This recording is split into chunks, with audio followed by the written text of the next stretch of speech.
hire you. He's like, just leave who you're working with and come work with me. You're an amazing on the phone. I want to hire you.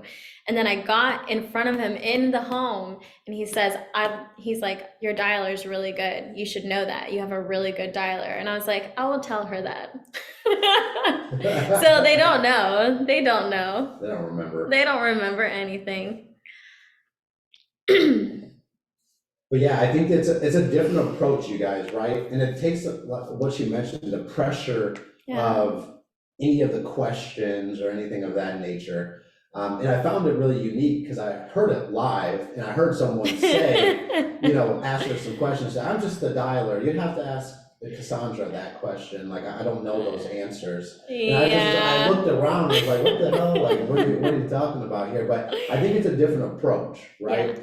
And, not everything works, but try it, see how it goes for yourself, and you may start booking more appointments. I think if you think it's not going to work, it's not going to work. Like if you sound weirded out on the phone and you're worried about it, like I was at first, and I was thinking, oh my God, they're definitely going to know it's me. But I did it for over a year and they never knew. So just get that out of your mind.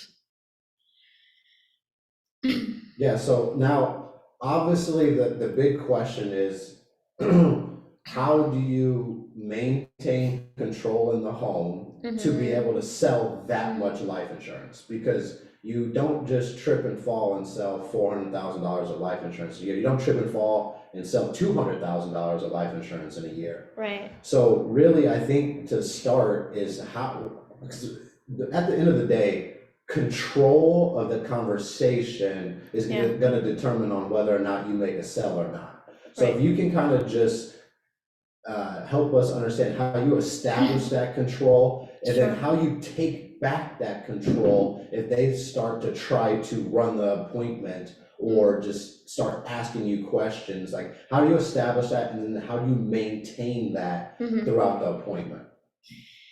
Well, I think first, maintaining control of any situation in life starts when you start maintaining control over your life. And for me, the foundation of me being able to control a conversation is because I've controlled my workout in the morning, and I've controlled what I ate that morning, and I control what I eat in the day, and I'm fairly disciplined with regards to my time. So I think that really helps you and will travel to other avenues in your life, i.e. sales. So for me, also having a large amount of appointments is also very helpful for maintaining control, because you are not desperate when you have enough appointments. So if you're not talking to enough people and you feel so desperate to share what you have with this person, of course you're not going to maintain control of that conversation. If you have a distinct radio type voice, people can still tell it's me. So with regards to that, that's what I do to maintain control. And then also I, give them my state license, I give them my driver's license, and they have all of my information if I'm doing in person. If I'm doing over Zoom, I take them to the Department of Insurance website and I show them all my credentials. And I say, you can contact the Department of Insurance at any time on my behalf. You have all of my information to do so. So when you establish that you're a professional, it's also easier to keep control of the conversation. So the first thing is, I'm very nonchalant. That's the first thing that you have to understand, is that I would like to help you, but I don't need to help you because I have so many other appointments to get to that you are just another person I'm helping today. If I help you, great. If not, no big deal. Secondly, I establish that I'm a professional. I show them my license, all my credentials, whether I'm in person or not in person. And then third, what I do is I set up the whole entire appointment from start to finish so they know exactly what's going to go on in the appointment, and there are no surprises. And that's another way that I maintain control. So I just say, hey, is this your first time looking into mortgage protection? And they're going to say yes or no. And if they say yes, I'm like, okay, explain to me what you've been through, tell me a little bit about your experience. And I get a little bit of background there for ammo. And then if they haven't gone over mortgage protection, I just say, okay, well, I'm just going to explain the whole entire process to you from start to finish. So you know exactly what's going on. And they're like, okay. So then I just say, hey, we're going to go over a couple health questions, a couple finance questions, not because I'm nosy, just because I want to know the best place that you can qualify for coverage. You do qualify with your age and your health. And so after we go through those questions, what we're going to do is we're going to run an MIB report, stands for Medical Information Bureau report. I have one, you have one. Anytime that you go to the doctor, get prescribed medications, it's going to be on that report. And then from there, I'm going to have a better idea of what you can get qualified for with regards to the mortgage protection. I'm going to explain everything to you. Now, at the end of the day, I'm just a paperwork lady. I don't really have any say if you get approved or declined. The only thing that I can help you to do today is to put in an application. And the carrier is going to come back to us in 2 to 14 business days, and they're going to say, yes, Gage, you're approved. Or they're going to say, no, Gage, you're declined. Hopefully, they do approve you for your coverage, and what they're going to do then is they're going to mail you the policy in about 7 to 14 business days. You and I will have a full month free look period to up or down the coverage. What that means, you give me a call, hey Cass, I received the policy. I was thinking this monthly bill is a little bit too high for me. Okay, that's fine. We can lower the monthly premium, we'll just get you a little bit less coverage and we can fix that within the month. Or if you call me up and you're like, hey Cass, I got a little bit extra in my budget, we can up the coverage, then we can do that too. Does that make sense? And that's it. And I think when you lay the table out, you're gonna get objections right then and there. Oh, Yeah. I just wanna see the numbers, Cass, Yeah, I'm not really interested in seeing if I qualify, I just wanna know how this works. yeah, And then you can combat it at the beginning. Yeah. That's what's so key, I think, is a lot of times we'll kind of step around what we are gonna have to do because we're nervous on them saying an objection or not agreeing with what we're gonna do. But you wanna have that friction right at the front. Because number one, you don't wanna waste your time, you don't wanna waste their time, and you also wanna see the level of interest that they actually have for getting this coverage. And traditionally, if you lay it all out there up front Yeah. on what this looks like, they're gonna say, well, Cass, I was just looking for the numbers, or I just want to understand how this works. And it gives you an opportunity up front to Yeah. overcome that objection.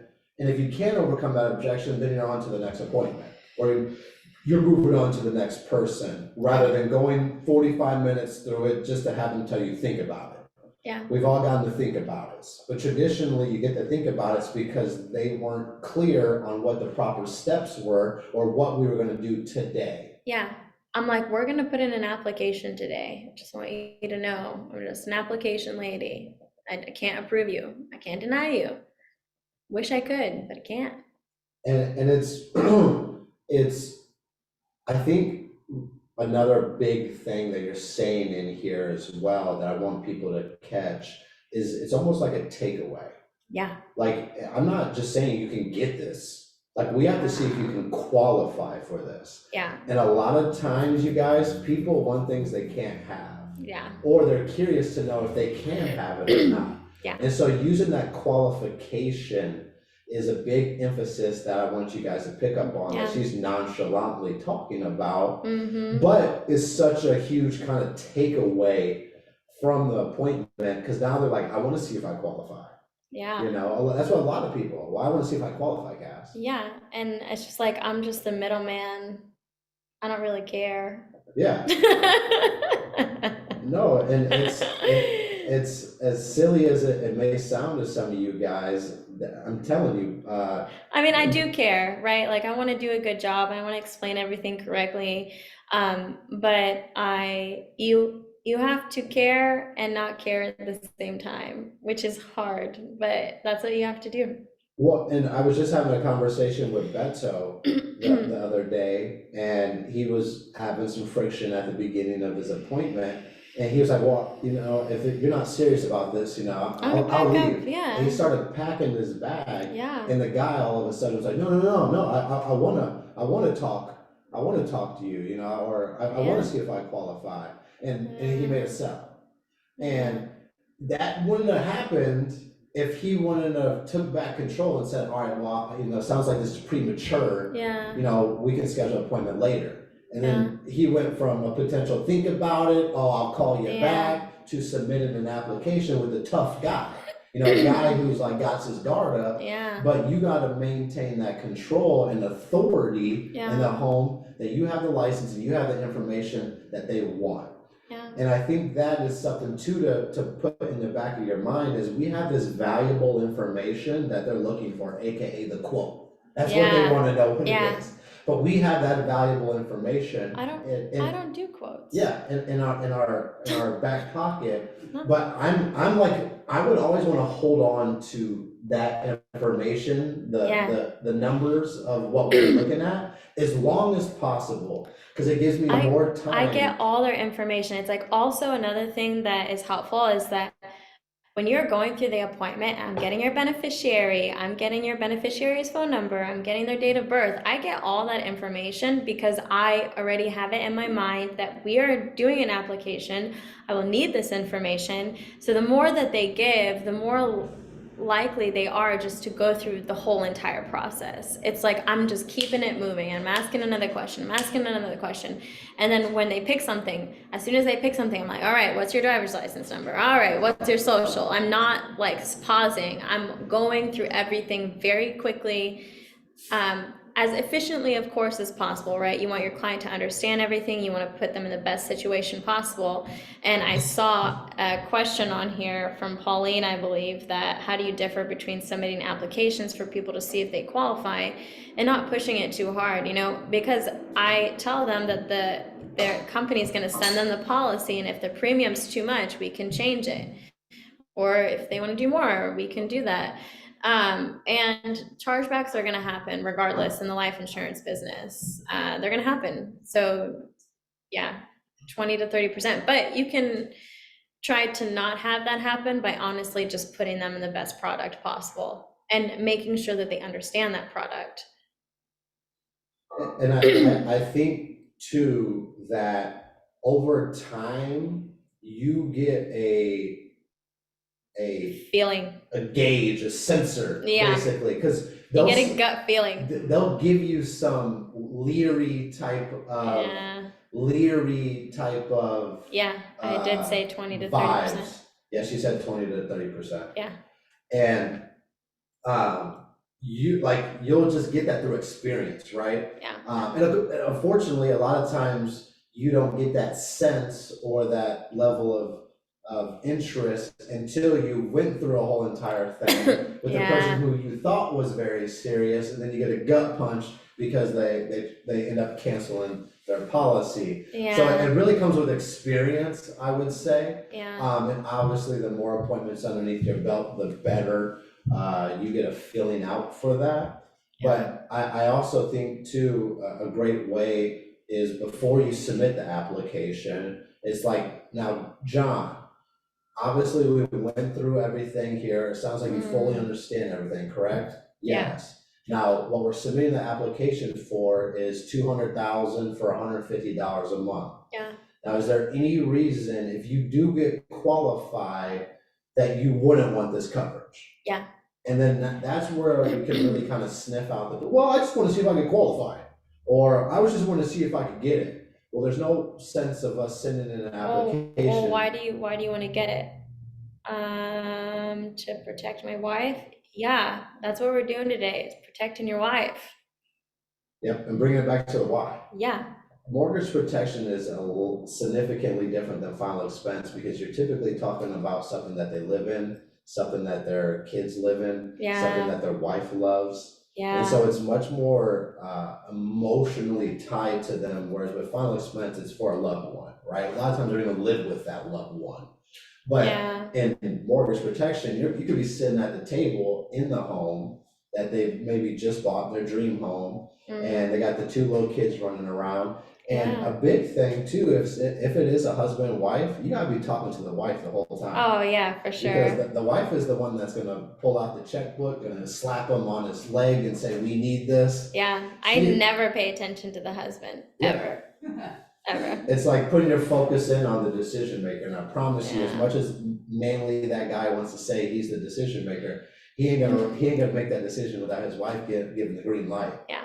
And so it's important to understand that when you're dealing with a husband and wife, you gotta have both of them Both. there, no matter what, or reschedule, because you're Yeah. never gonna submit an I application. never do an appointment without the spouse there ever. Even if it's a fiance or a girlfriend that lives there or a E- boyfriend, Even the if they manliest if man who says, I make all the decisions. I'm like, okay, well, sorry, they make me meet with the both of you. There's nothing I can do. Are they gonna be the beneficiary? Is your girlfriend gonna be the beneficiary? Yeah, when they make me meet with her, like, there's nothing I can do. I can't do the appointment or get fired. Just so like, sorry, man. Yeah, no, This is how it is. I'm just like a low guy on the totem pole. Just low, just helping you put in the application. exactly. You're the liaison to Yeah, getting mortgage protection. exactly. And telling people that you're on their side. It's me and you against the insurance company. Yeah, They love that kind of stuff. we can do this. We can up the coverage. We can down the coverage. Once we put in the application, it's a we thing, not a you thing. Once you get qualified, once you put in the application, that really segregates you from the person, and you don't want to do that. No, I think it's super important that everyone really comprehends that, because it's a challenge for a lot of people to Yeah. adjust to that, I And guess. a lot of people say, have been doing this for so long. No, they make me do these questions. They will approve you. If you act like a big shot, you are not getting that sale. You should just be as humble and as informational and as genuine as possible.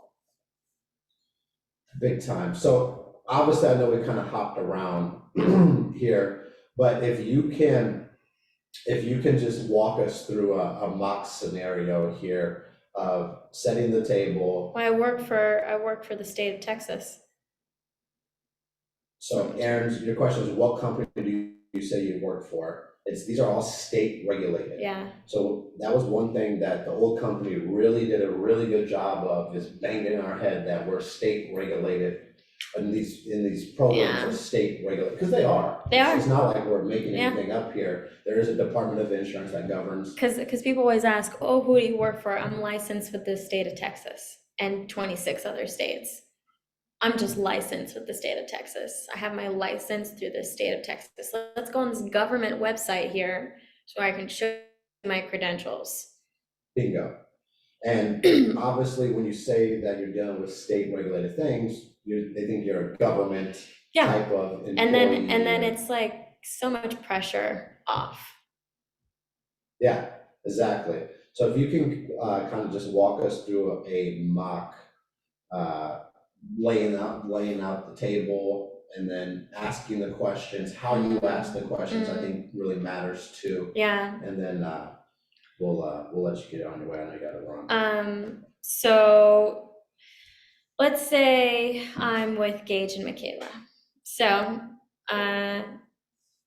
I will just, did my whole intro to the appointment, and I've gotten them to agree to all my stipulations. I'm gonna be putting an application, blah, blah, blah, all that good stuff. Then I just go through and I just say, okay, your loan is for 300,000, great, what's the value of the home? 400,000, oh, you have 100K equity. Oh, you guys are really young, that's so cool. You're at a really big advantage. I hardly ever see this. So I'm making the couple feel good about something. That's a big piece. And then I just, go through to gauge, okay, how do you spell your name? What's your middle name? How do you spell your last name? What's your date of birth? That would make you X amount of years old. What's your occupation? And I don't really care, like, to ask, like, oh, you like that? I don't really care. And so I'm not going to ask that because that's not genuine to me. So don't ask a question if it's not genuine to you. If you're not genuinely interested in something, don't ask that question. Just stick to your job. Promise, it's gonna really help you. Then after that, I go to Michaela. Okay, what do you do? How do you spell your name? Blah, blah, blah. Okay, Gage, how much do you make after taxes? Just bring home per month. Okay, Michaela, how much do you make? Okay, what do you guys have in place to pay off this liability that you now have? Like 401k, significant savings, stocks, bonds. Oh, you don't have anything. That's okay. You're still young. Got plenty of time to make that happen, whatever. And then I say, oh, okay, do you guys have any life insurance? Gage says yes. I said, is that through your employer? He says yes. Okay, you know the difference between a private life insurance and a work life insurance, do you? Do you know the difference? No. You don't know the difference? Sometimes they say yes, and I say, okay, tell me. Yeah. I ask them to tell me. They're like, yeah, I know. I'm like, all right, cool. Let me know. What is it? Well, and that's a really good point there, you guys. I think we'll ask somebody a question and we get a surface level answer and that they can pretend. But Yeah. the real nitty-gritty is help me understand what your perspective of it is. Or let me just make sure you're under the right impression. Like, I don't even say that. I'm like, okay, tell me. Yeah, no, I mean, you want them to talk. You want to, because people will say yes. It's probably not delicate. Yeah, well, people will say yes, yeah, I know how it works. Okay, I Yeah, just wanna make sure we're on the same page here, because I am the licensed one. yeah, Explain it to me. And, oh, well, go ahead. yeah. I have a pretty good idea, but you Tell me remind me. Tell me Yeah, how it works. yeah. So then I tell them, actually, I'm going to tell you, one of my colleagues was trying to help his aunt with some, Brian Mendenhall. If you guys don't know who that is, huge player in the insurance business. He's so awesome, great training.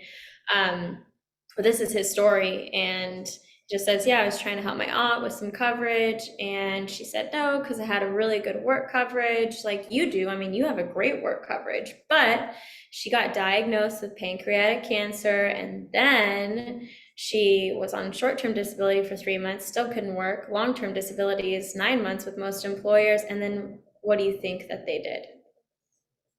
They let her go. Yeah, they let her go. And I make the client answer because that keeps them kind of engaged. And yeah, they let her go. And then I say, and she died a month later with no coverage, and she lost her house. So work coverage, great, because it's really cheap, or it's probably free.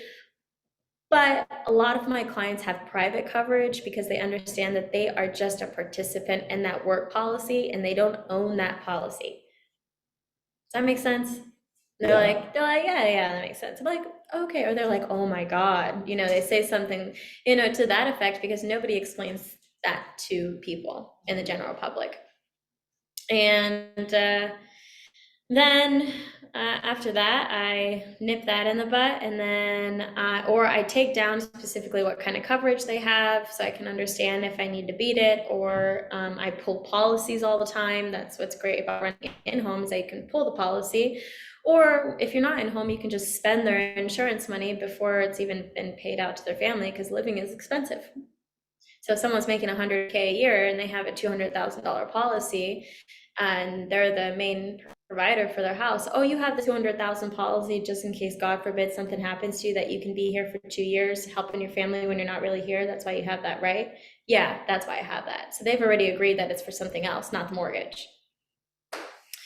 And then I go into the incomes and I dissect Michaela's income versus Gage's income, and whichever spouse is making the most money, I kill them in the home. I say, okay, I'm gonna pick on you guys a little bit, and really I'm picking on the both of you.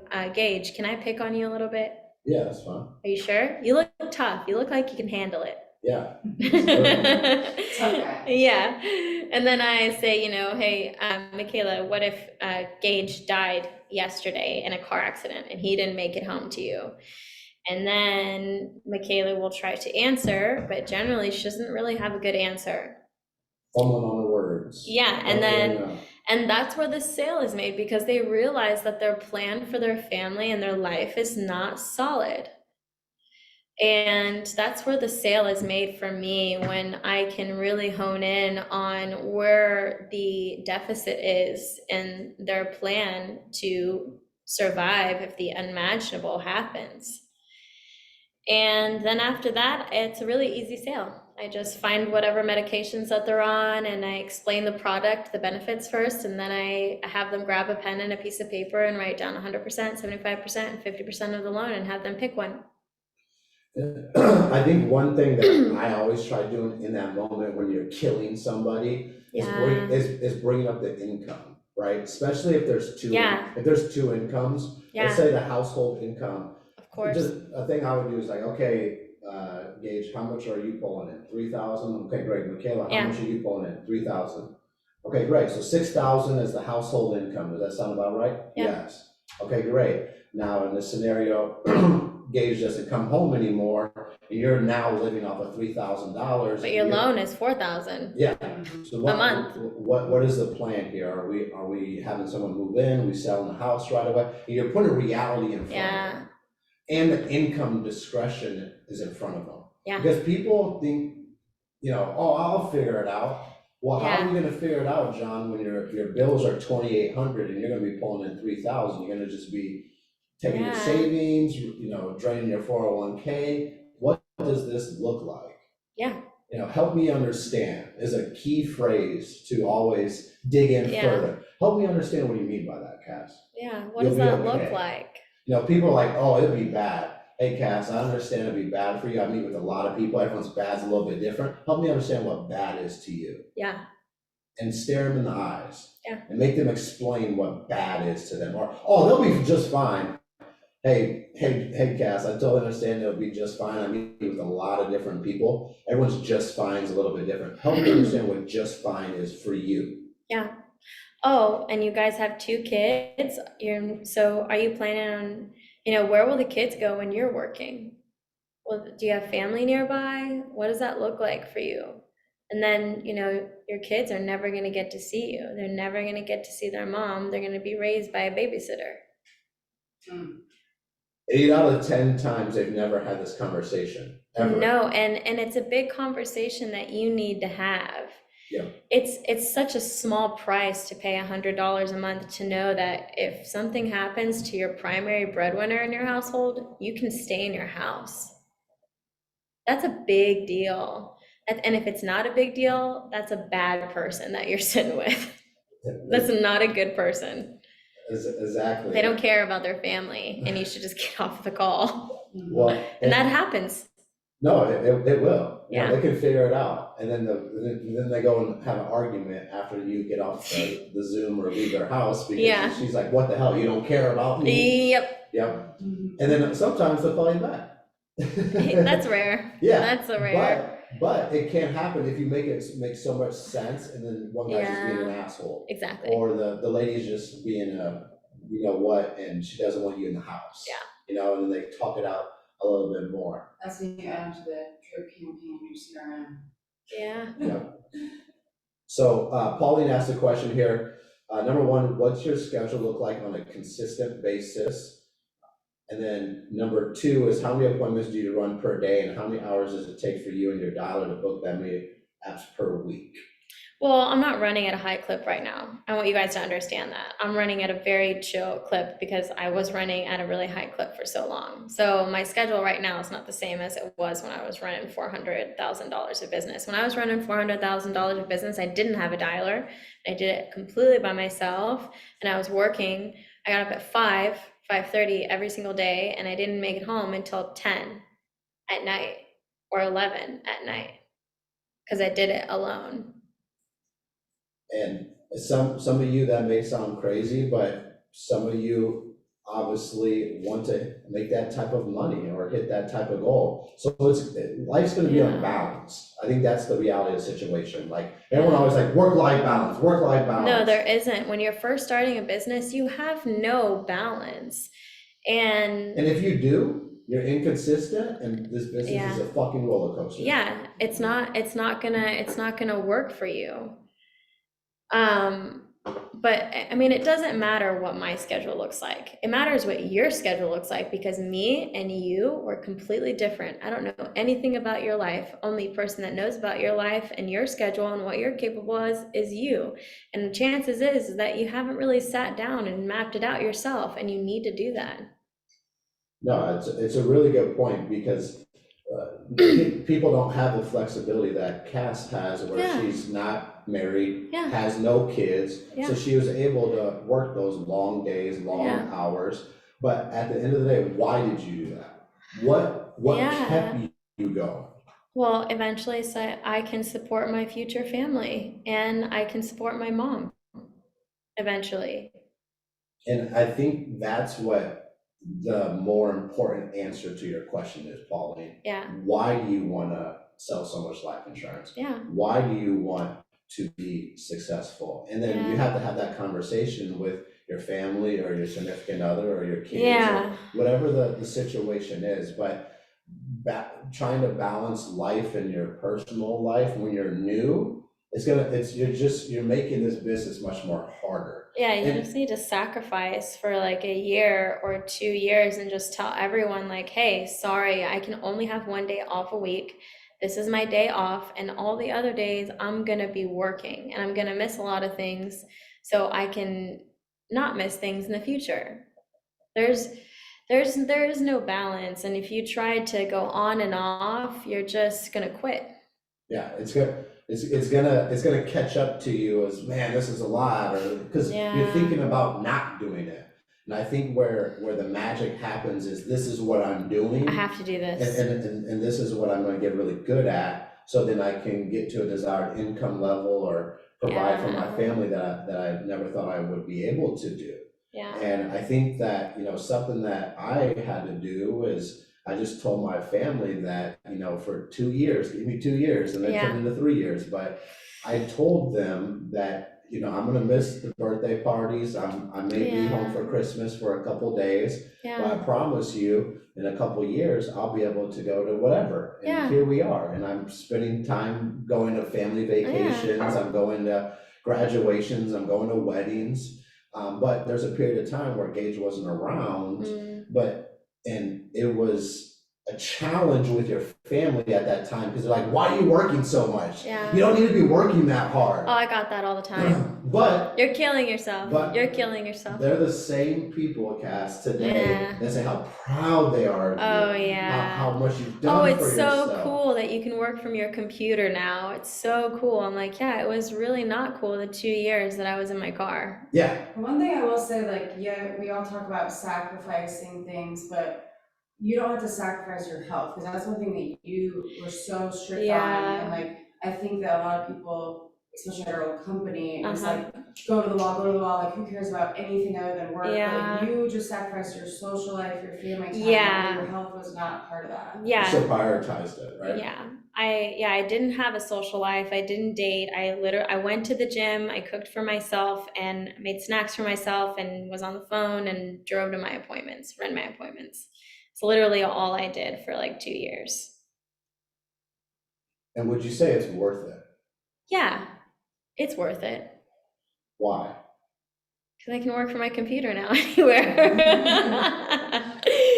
It's worth it. Yeah. It's worth it, and I will say that I had a lot of really low lows, and I was alone a lot, and but it made me a completely different person in a good way, a very, very dangerous person in society. And you should be a dangerous person and learn how to tame yourself, because if you're weak, you're not going to get anywhere in life. So it made me really strong, really able to talk to anyone, and really insightful with the way that I want to continue to live my life. I didn't even want kids before I started this job, and then I just sat with so many families, and I saw so many situations, and it made me realize that I do want kids. So it's changed me a lot.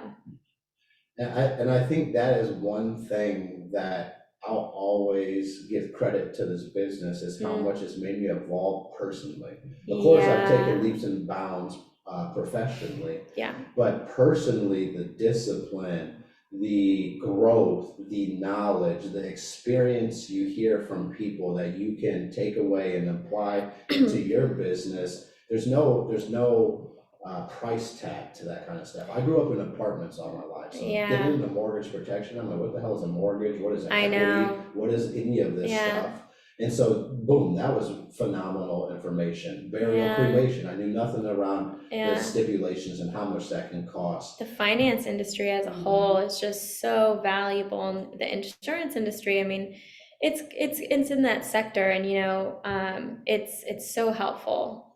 So last question I got for you, and we'll let you go here. I really appreciate your time here. Mhm. I hope that some people at least one person on the call is getting something from this. I think it's always worth it if one person gets some value out of it. But a big hurdle in this business is leads, right? So how the hell did you overcome the mental battle of consistently buying leads and consistently having lead flow? And then the last part of that question is, how important is it to have consistent lead flow? So I just put it on a reoccurring lead order. I just found a lead vendor and I just put it on a reoccurring lead order. So no matter what, like, my leads were rolling in and I was spending money, so I had to work. That's just, it's really that simple. It's so simple. Get on a reoccurring lead order for a vendor that you like. You have to try different vendors, and then you just, yeah, I don't have to think about it. It's just charge my credit card and I have to go to work because that money is gone.